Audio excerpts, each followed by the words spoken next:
Sa episode na ito, muli nating balikan ang isang sentro ng atraksyon na minsang ipinagmamalaki ng Bohol, ang Burmese Python na pinangalanan nilang Prony. Matatagpuan noon ang higanteng sawa na ito 14 na kilometrong layo mula sa Kapitolyo ng probinsya ng Tagbilaran.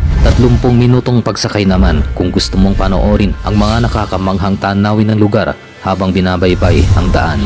Mayaman ang kultura ng Bohol at isa ito sa pangunahing tourist destination ng bansa. Hitik sa kwento na maipagmamalaki ng mga taga rito. Biniyayaan ng likas na yaman at mga tradisyon, mga tanawing nilirok ng kalikasan at mga natatanging mga uri ng nilalang na dito mo lamang matatagpuan.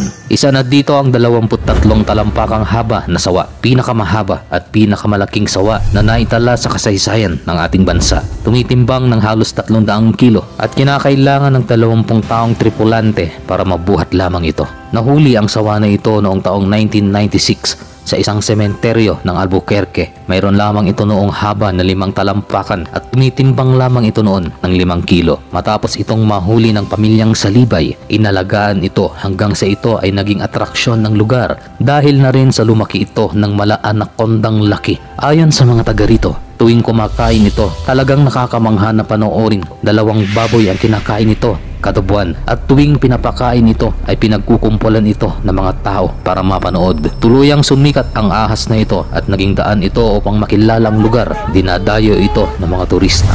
Oh my love, yes. Oh, yes, oh my love. Oh, yes. Oh my gosh. Okay, I love you, yes. Yes, Brownie. Oh, My it's pet? so pretty. Yes, my pet. So beautiful. She was captured October 21, 1996 with my brother-in-law Sofronio. Oh, She is only 5 kilos and 5 feet before. so loving, Yeah, yeah? but now she's already more than 200 kilos. How long is 11 it? years, 24 feet now. Okay.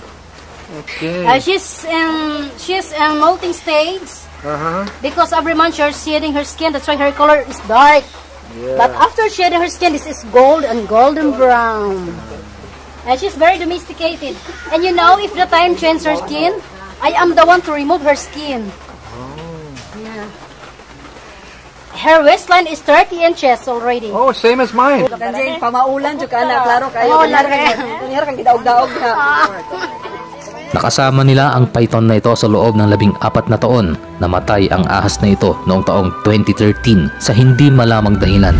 Ayon sa kwento ng mga kaibigan ng pamilya na may-ari sa sawa, isang pamahiin na kumalat ilang buwan mula dito, nagkaroon ng malubhang karamdaman noon ang amo ng sawa at ang sakit na ito ay nailipat sa alagang ahas o himalang naihawa para gumaling ang amo. Bagamat isa lamang itong masasabing superstitious belief, paniwala ng ilang mga taga rito, nagsakripisyo ng buhay ang sawa para mailigtas ang amo mula sa malubhang karamdaman. May ilan naman na pumuna sa uri ng kulungan nito. Hindi daw ito ang standard habitat para sa isang sawa.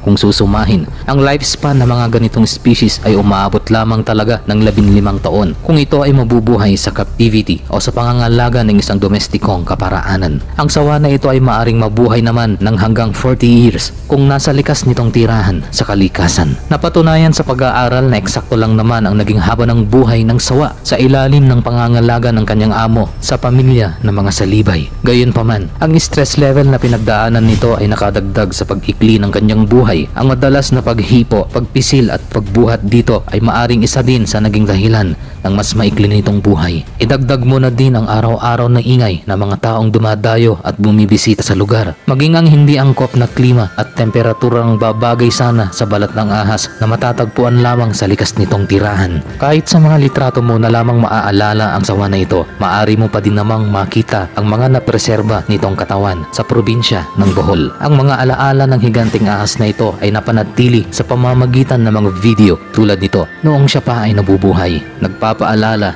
sa ating mga pag-iingat at mga pagkakamali na sana ay mas mapagbuti ang pangangalaga sa mga ito. Bagamat may inilaan na takdang haba ng buhay para sa bawat isa, hindi mo mapipigil ang pagtanda at mga karamdaman.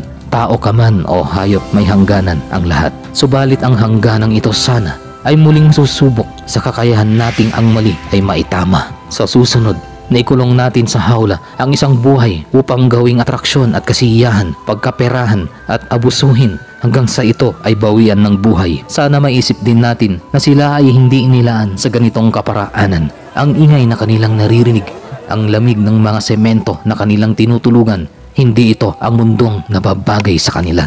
Sadya nga bang tayo bilang mga tao ay mapagkupkop o mapangalila sa ngalan ng kaunlaran? Handa tayong manugis na mga mababangis na nilalang. Ikulong ito at ialok ang kasikatan sa mga taong uhaw sa kasiyahan. Sa susunod na makahuli ka ng ibon o tigre o sawa na nananahimik at gustong mabuhay lang naman, sana sa pagkulong natin sa mga ito sa mundong kahit hindi na sila malaya, pero kahit papano malayo man lang sa ingay ng mundo na nagpapabingi sa mga ito. O kung hindi natin mapigilang iparada ang mga ito, pwede bang ibigay natin ang respeto na huwag mag-ingay at ihandog ang katahimikan habang pinagmamasdan ang mga ito.